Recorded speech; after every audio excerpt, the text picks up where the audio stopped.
Bismillahirrahmanirrahim. Alhamdulillah wassalatu wassalamu ala Rasulillah wa ba'du. Baik, kali ini saya akan menanggapi adanya sebuah tanggapan dari salah seorang pengusaha Sonhorak yang mana beliaunya ini terasa terusik, terganggu, terugikan dengan adanya fatwa haram Sonhorak yang akhir-akhir ini viral. Baik, yang ingin saya tanggapi di sini adalah di mana yang bersangkutan salah seorang pengusaha Sonhorak ini yang ada di daerah Bondowoso ini, beliau mengaku sebagai orang yang juga paham agama. Artinya beliau merasa bahwa apa yang selama ini beliau lakukan dengan Sonhoraknya itu adalah tidak melanggar agama. Beliau mengaku orang yang termasuk yang paham agama, bahkan mengaku sebagai jebolan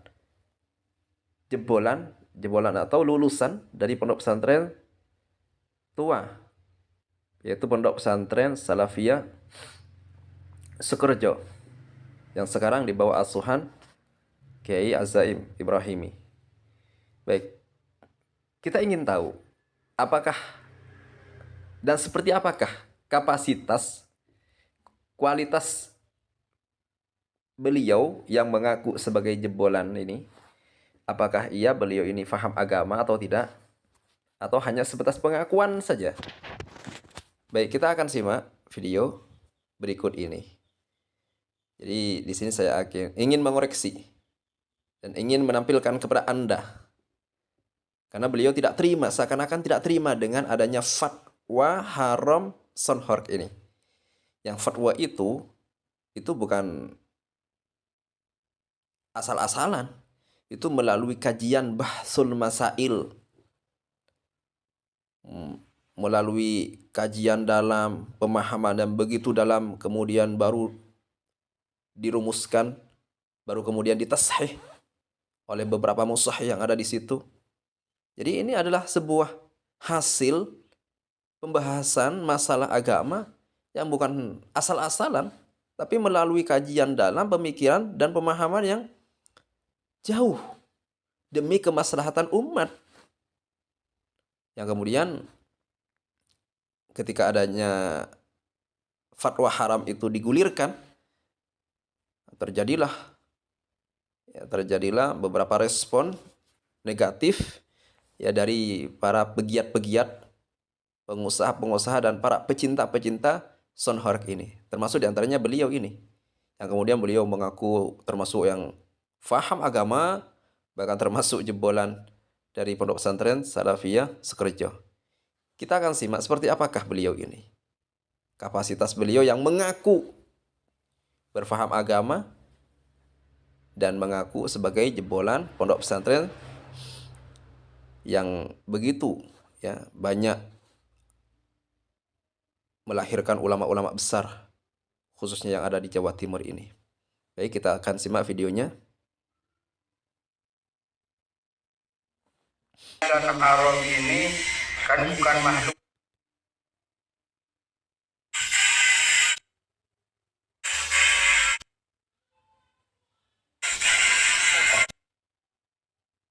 Rudal ini ada foto kenang-kenangan perdana ya.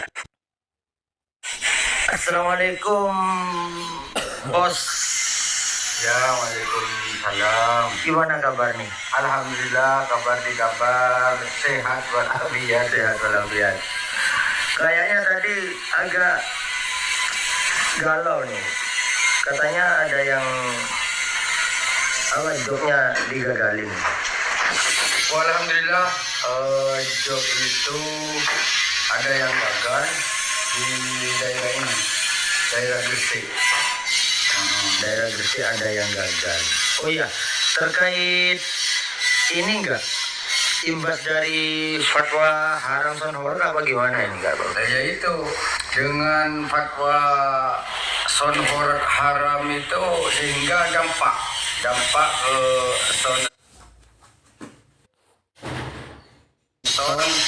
yang sudah ter-DP, satu contoh seperti punya saya Sapa Audio, kena dampaknya Sehingga kan Jopan ada di Sidoarjo, Gresik, terus Nopo Jajar ada di Malang. Yang satu kena dampak sehingga menggagalkan itu. Padahal yang bisa menghalal haramkan ini halal. Baik, jadi yang pertama yang ingin saya tanggapi bahwa beliau ini merasa terugikan dengan adanya fatwa haram itu karena berdampak adanya sebuah DP yang digagalkan katanya. Baik, jadi fatwa haram ketika seorang ulama, kalau di Bahsul Masail itu bukan hanya seorang ulama, ada beberapa ulama yang ada di situ. Musyawarah, ketika ulama memberikan hukum, menjelaskan hukum bahwa ini adalah haram atau ini adalah boleh, halal dilakukan, maka itu adalah sebuah bentuk kasih sayang mereka kepada umat, maslahat untuk umat, bentuk tanggung jawab mereka sebagai pewaris para nabi, para rasul, dan amanah dari Allah Subhanahu wa taala yang berupa ilmu yang diberikan kepada mereka untuk disampaikan kepada umat. Jadi ketika seorang ulama menjelaskan bahwa ini adalah haram, son horak adalah haram, itu bukan mereka tidak suka dengan, bukan semata-mata tidak suka kepada umat, bukan. Justru di balik itu mereka berkasih sayang, kasihan kepada umat, agar jangan sampai umat itu melakukan kesalahan, dosa, kemaksiatan yang akhirnya akan mendatangkan, menarik murkanya Allah Subhanahu wa taala. Baik. Jadi yang ingin saya tekankan di sini adalah sebetulnya Bapak ini ketika ulama mengatakan bahwa usahanya itu adalah haram, mestinya dia itu bersyukur. Sebagai orang yang beriman itu bersyukur, ada yang mengingatkan, ada yang meluruskan bahwa ternyata selama ini usaha saya itu adalah tidak sesuai dengan agama. Mestinya Anda sebagai orang Islam bersyukur. Sebagaimana dulu Ahlul Madinah, penduduk kota Madinah, ketika datang Rasulullah SAW ke kota Madinah, mereka menyambut Nabi. Mereka mengatakan apa? Tola al-badru alaina min thaniyatil wada, wajib syukru alaina ma da'a lillahi da'. Wajib bagi kami untuk bersyukur kepada Allah, berterima kasih, bergembira, tasyakuran bahasanya itu. Selama masih ada orang yang menyeru kami kepada Allah Subhanahu wa taala, selama masih ada orang yang mau meluruskan, mengajak kepada kebaikan, wajib bersyukur, bukan malah terasa terugikan. Ini perlu diperbaiki ini. Ada apa dengan keimanan yang bersangkutan? Ada apa dengan keislamannya? Jadi sekali lagi, ketika ulama menjelaskan bahwa hukumnya adalah boleh atau tidak boleh, itu demi kemaslahatan, demi kebaikan umat secara keseluruhan. Jadi bukan merugikan. Baik, kita simak selanjutnya. Halal dan haram ini kan bukan makhluknya, itu Allah penciptanya. Penciptanya kan Allah yang berhak menghalalkan dan haramkan itu. Itu bukan makanan penorok. Baik. Pertama, dia mengatakan bahwa yang berhak menentukan halal haram itu Allah Subhanahu wa taala. Allah Subhanahu wa taala. Jelas yang membuat syariat itu adalah Allah. Kemudian disampaikan oleh Rasulnya. Allah menyampaikan kepada Rasulnya, Rasulnya menyampaikan kepada umat. Jadi asyari itu adalah wallah wa rasuluhu. Makanya syahadat itu asyhadu an la ilaha illallah wa asyhadu anna Muhammad Rasulullah. Baik. Baik, jadi jelas bahwa yang menghalal haramkan itu adalah Allah Subhanahu wa taala, adalah syariat. Sumbernya adalah Al-Qur'an dan hadis. Jadi Tuhan yang menentukan halal haram itu adalah Tuhan yang dituangkan oleh Allah Subhanahu wa taala dan Rasulnya di dalam Al-Qur'an dan hadis. Lah yang memahami itu adalah ulama sebagai pewaris para nabi, para rasul untuk menyampaikan kepada umat. Mereka mengkaji, memahami, diteliti oleh mereka, tidak sembarangan, melalui beberapa proses prosedur itu yang disebut dengan ijtihad. Makanya ada musyawarah untuk menemukan titik solusi terbaik, jawaban terbaik untuk umat ini. Bagaimana solusi terbaiknya itu tentang masalah sesuatu yang sedang dialami oleh mereka. Jadi ulama itu, sekali lagi saya di sini ingin mengatakan, ulama itu bukan mereka yang menentukan halal haram. Mereka hanya menyampaikan, penyambung lidah tentang sebuah hukum dari sebuah permasalahan yang mereka fahami, kemudian dicari itu hukumnya bagaimana, di mana, di Al-Quran, di hadis, di kitab-kitab penjelasan ulama bagaimana, yang semuanya itu adalah dari Al-Quran dan hadis, Al-Quran hadis dari Allah dan Rasulnya. Jadi tidak ada yang salah di sini. Justru pernyataan yang mengatakan bahwa yang membuat hukum adalah Allah Subhanahu Tuhan, adalah kemudian sonhork itu bukan makanan, dikira yang haram itu hanya makanan saja. Tidak. Dikira yang haram untuk dilakukan hanya berupa konsumsi makanan. Gosok, ya, itu haram. Gosok sandal, menggosok itu haram. Yang digosok apa? Sandal. Apakah sandal itu makanan? Apakah dimakan? Kan tidak semuanya yang diharamkan itu adalah berupa makanan. Baik. Misalkan batu dikonsumsi, haram atau tidak? Haram. Karena apa? Karena batu membahayakan. Segala sesuatu yang membahayakan diharamkan. Baik, jadi tidak semuanya yang diharamkan itu menjurus kepada yang berupa makanan, tidak. Baik, kita lanjut. Sudah saya tulis itu di ayat Al-Asra ayat 70 itu. Kan tinggal baca itu biayanya itu. Sudah memuliakan, Allah memuliakan anak Adam, kan itu deh. Betul, Jadi betul. jangan saling sikut menyikut. Baik.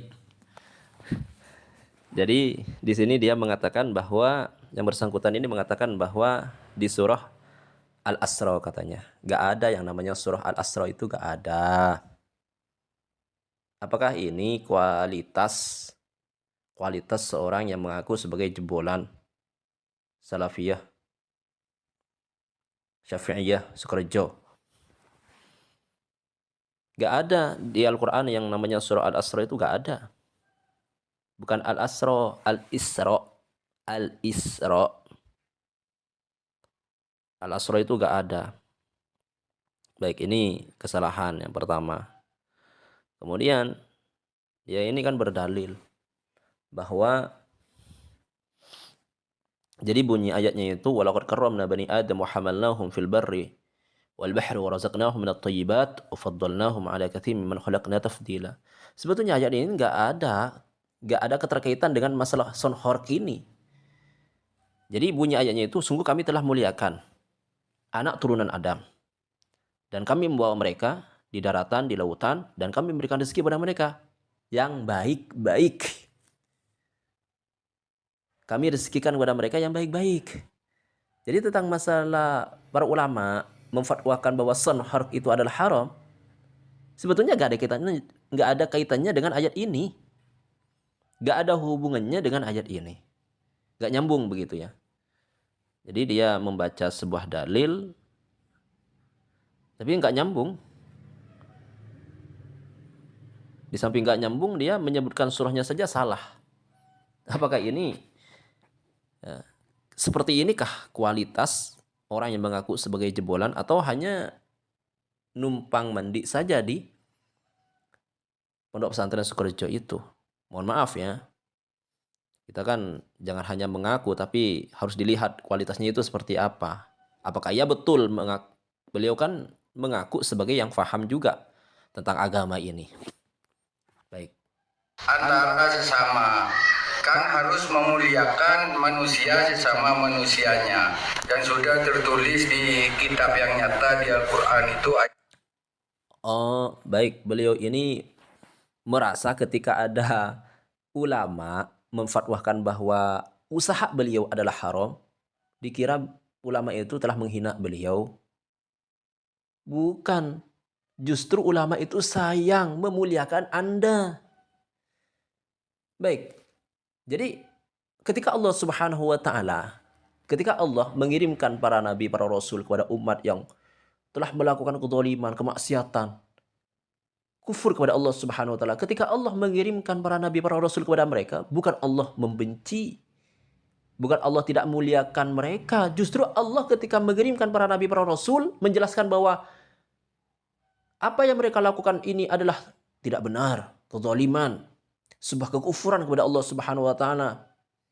Maka itu adalah bentuk bagaimana Allah memuliakan umat manusia ini. Bukan malah sebaliknya.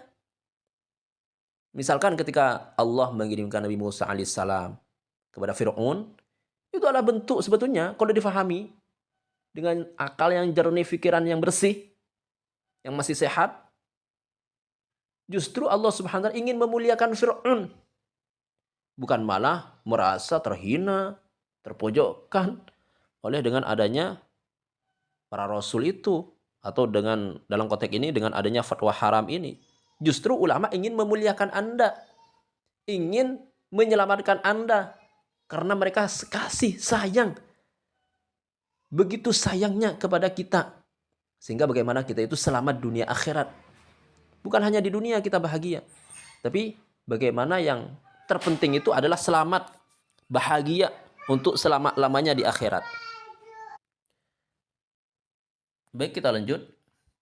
Kata di Al-Quran itu ayat 68 itu. Tinggal koreksi sendiri. Itu di Al-Ka. Kalau semisal nih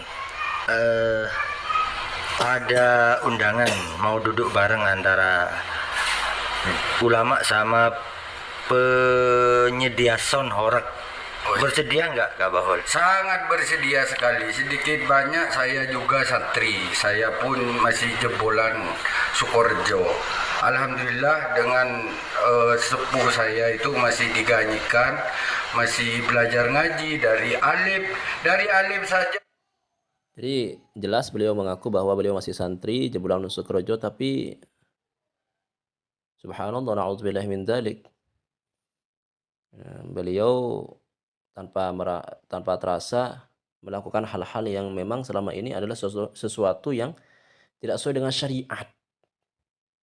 Bahkan dengan ini beliau telah menentang adanya fatwa ulama itu, merasa tidak terima dengan adanya fatwa ulama. Mestinya kalau beliau mengaku santri jebolan Sukorejo, mestinya mendukung fatwa ini, bukan malah tidak terima, merasa terhina, terpojokkan, merasa terugikan. Santri itu kan satu frekuensi, satu saluran. Nah, ini kan seakan-akan menentang. Santri itu pecinta ulama, perindu akhirat, perindu kebaikan. Bukan malah sebaliknya. Baik. Ya Allah adamu ilahi bihurmati Muhammad Itu teman-teman ya. Ya itu deh. Jadi rental sound Si belajar ngaji dari alif saja Allah adamu ilahi bihurmati Muhammad. Itu teman-teman ya. Ya itu. Baik, katanya Allah adamu ilahi bihurmati Muhammad. Itu kata-kata apa itu? Itu kalau bahasa Arabnya amburadul. Baik, jadi kami himbau, ayo kita kalau ada fatwa dari ulama-ulama yang memang mereka kompeten dalam bidangnya. Basul Masail itu adalah kumpulan dari beberapa ulama dan beberapa audien hadirin yang mereka sudah membawa sumber-sumber, ya, referensi, maraji dari berbagai kitab, banyak sekali. Mereka telah bermujahadah bukan hanya sehari 2 hari, terkadang sampai 3 hari, bahkan bisa lebih, untuk memusyawarahkan masalah-masalah kontemporer yang terjadi di masyarakat kekinian ini. Kemudian setelah dicetuskan, dialirkan, digulirkan kepada masyarakat, kemudian dihujat. Apakah seperti itukah sikap yang katanya sebagai santri jebolan Sekerjo? Sekerjo itu sebuah pondok yang luar biasa, pondok besar, pondok tua. Baik. Jadi rental sound system dalam hal ini bos sound system itu nggak buta agama, Dia teman-teman. nggak buta agama. Nggak buta juga, agama. tahu Contohnya satu juga. contoh Romo Safa, bos Bahul, jebolan. Terus ada juga ARG, bos Doi, jebolan Nurul Jadid. Ya nggak Bol? Betul. Iya betul, sangat betul saya. Terus Jadi- yang punya Briana masih Lorai. Lora itu. Mas Terus Ai. Orjo sendiri masih punya Son Horek juga itu. Betul. Bahkan yang Bismika sempat deal ke Sumber Sewu kemarin nggak Di Pak? Sumber Sewu sebetulnya bukan masa apa ya, halal haram itu kan itu bukan makanan deh. Lah kalau dilarikan ke dosa, maksiat. Dalam artian itu kan maksiat kecil, misalnya lihat. Jadi beliaunya ini mengatakan bahwa Sukerjo juga memiliki sound horek. Katanya juga memiliki sound horek. Baik. Jadi istilah horek itu kan sesuatu yang menggetarkan. Jadi volume sound system yang begitu sangat tinggi. Nah, ini volume yang sangat tinggi dan menggetarkan ini adalah sesuatu yang mengganggu. Saya kira kalau yang ada di pesantren Sukerjo itu bukan istilah horek itu. Itu pasti disesuaikan dengan keadaan, gak terlalu tinggi volumenya. Bukan sound horek tapi sound system.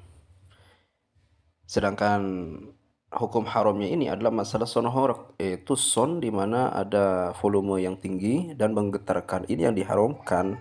Kenapa? Karena itu adalah mengganggu. Baik. Dancer itu kan maksiat kecil, dengan ambil wudhu aja sudah kehapus, dan tangannya didoai. Yang kanan, Allahumma a'tini kitabi biyamini wasibni sabayasiro. Yang kiri, Allahumma inni a'udzubika an tu'tiyani kitabi bisimali aumi waroidori.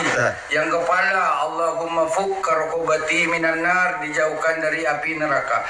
Itu kan misalnya dosa kecil. Ya. Dalam artian ambil wudhu sudah kehapus. Itulah ajaran Islam yang sebetulnya, DLK. Kecuali dosa besar seperti bunuh orang. Seperti burung orang, wala takrobus zina, itu kan dosa besar. Ini kan son horek kok dibilang haram, kan lucu, itu bukan makanan. Apa perlu kita ke MUI? Baik, kemudian yang bersangkutan ini mengatakan bahwa kalaupun dikatakan bahwa hal itu adalah haram, itu dosanya dosa kecil katanya. Maka ini perlu diluruskan bahwa kezaliman, berlaku zalim kepada manusia, berbuat zalim, mengganggu, menyakiti, ya. Karena orang-orang yang mendengarkan itu terusik dengan adanya suara sound horek yang begitu tinggi dan menggetarkan, itu adalah sebuah kezaliman. Sedangkan kezaliman ini adalah termasuk, seperti yang dikatakan oleh ulama, termasuk minal kabair, bukan minas shaghair, termasuk dari bagian dosa-dosa besar. Jadi disebutkan oleh ulama itu minal kabair adalah az-zulm, termasuk dari dosa besar adalah berbuat zalim.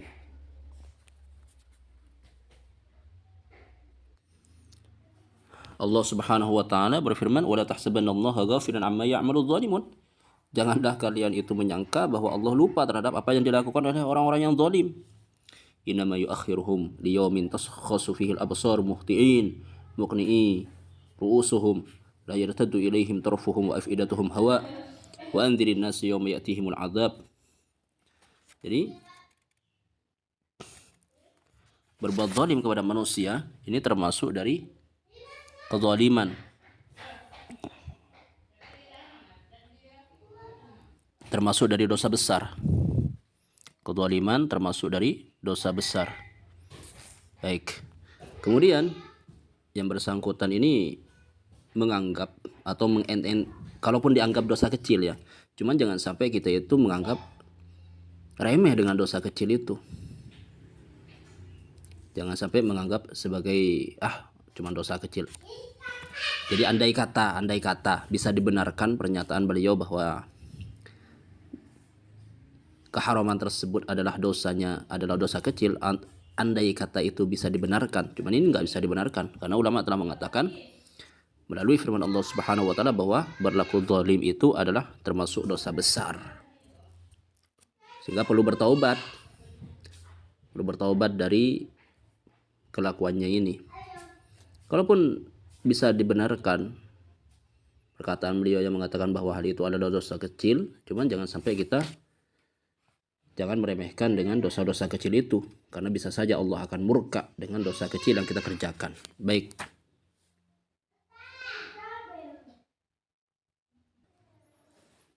Jadi sekali lagi bahwa adanya suara sonhork ini adalah sebuah kezaliman karena mengganggu, bising. Orang sampai tutup telinga, bahkan ada yang sampai merobohkan atau merusak tembok, kemudian menjatuhkan genteng, menggetarkan genteng, banyak kerusakan. Ini adalah sebuah bentuk kezaliman. Nabi SAW telah bersabda, "Ya ibadi, inni haramtu dzulma ala nafsi wa ja'altuhu bainakum muharraman fala tadzalamu." Rasulullah itu mengatakan dalam hadis qudsi, firman Allah Subhanahu wa taala, "Wahai hambaku, sungguhnya saya," kata Allah ini, "telah mengharamkan kezaliman itu. Maka jangan sampai kalian berlaku zalim. Wa ja'altuhu bainakum muharrama." Aku haramkan atas kalian berlaku zalim itu. Maka jangan sampai kalian melakukan kezaliman. Bahkan dalam hadis yang lain dikatakan oleh Nabi SAW, beliau bersabda, "Atadruna manil muflis?" Qalu ya Rasulullah, "Al-muflisina man la dirham lahu wa la mata'."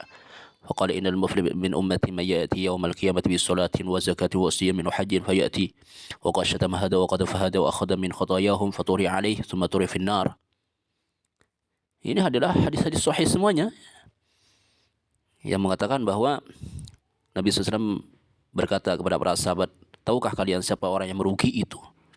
Maka para sahabat mengatakan, "Ya Rasulullah, orang yang merugi ya orang yang tidak punya uang, nggak punya harta, sudah bangkrut, tidak punya barang-barang, semuanya habis ludes."